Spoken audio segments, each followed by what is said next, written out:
Welcome back. I'm the Surly Cook, and this is my burger of the week, the Pub Burger. What makes this burger special is the bun. I'm using a simple cottage loaf recipe. It's a British recipe that just combines flour, bread flour of course, salt, yeast, a little shortening or butter, and some warm water. I'm not even going to use a mixer on this. I'm just going to mix it by hand. We'll mix it a little bit more and then add a little bit more water just as we need it.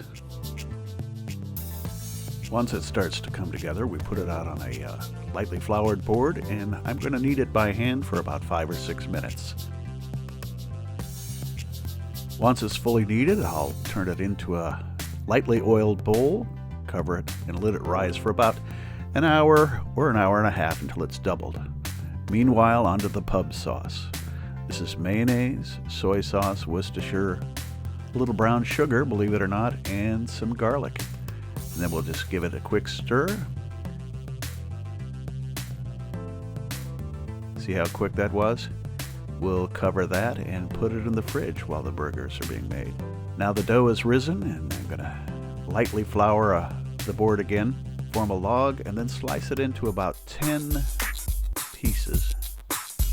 And form each piece into a bun about 3 inches wide.